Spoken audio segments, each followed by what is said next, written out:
দেখুন, আপনারা সকলেই জানেন 12 জানুয়ারি যে যুব উৎসব, সেই যুব উৎসবকে কেন্দ্র করে প্রতি বছরের ন্যায় এবারও দিল্লিতে যাচ্ছে আমাদের এখানকার প্রতিযোগী যারা বিভিন্ন ক্যাটাগরিতে তাদেরকে সিলেকশন করা হয়েছে। আমাদের প্রত্যেকটা জেলাতে জেলাভিত্তিক অনুষ্ঠান হয়েছে, সেখান থেকে নির্বাচিত যারা হয়েছে তাদের এই সংখ্যাটা একসঙ্গে তারা দিল্লিতে যাচ্ছে এবং আমরা আশাবাদী আমাদের ত্রিপুরার বিভিন্ন বিষয় তারা সেখানে তুলে ধরবে এবং ত্রিপুরার নাম উজ্জ্বল করবে। গত বছরও এই যুব উৎসবে ভারত মণ্ডপে হয়েছিল, সেখানে প্রধানমন্ত্রীর উপস্থিতিতে আমাদের রাজ্যে দুটো বিষয়ে আমরা তৃতীয় স্থান অর্জন করেছি।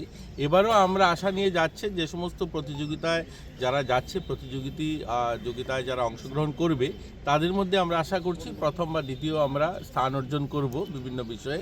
সেই আশা নিয়েই তাদেরকে শুভেচ্ছা বার্তা দেওয়ার জন্য আজকে আমাদের এই অনুষ্ঠান। তারা আজকে বেরোবে দিল্লির উদ্দেশ্যে এবং সেই 9 থেকে 12 পর্যন্ত অনুষ্ঠান হবে। সেই 3 দিন তারা সেখানে থাকবে এবং ত্রিপুরার বিভিন্ন বিষয়, কালচার, আমাদের এখানকার হিস্ট্রি, এবার সায়েন্স, বিভিন্ন আমাদের হ্যান্ডিক্রাফট, হ্যান্ডলুম, এই বিভিন্ন বিষয় সেখানে সেগুলো তুলে ধরবে, স্কিলের উপরে আলোচনা হবে। তো সমস্ত বিষয় নিয়ে আমরা আশাবাদী আমাদের ছেলেমেয়েরা সেখান থেকে কিছু শিখবে, গোটা দেশের যুবদের সঙ্গে ভালো সুসম্পর্ক তৈরি হবে এবং সেখান থেকে কিছু নিয়ে আসবে এবং এখানকার আমাদের যে ঐতিহ্য সেটাকেও সেখানে তুলে ধরবে। ধন্যবাদ। যেটা বিকশিত ভারত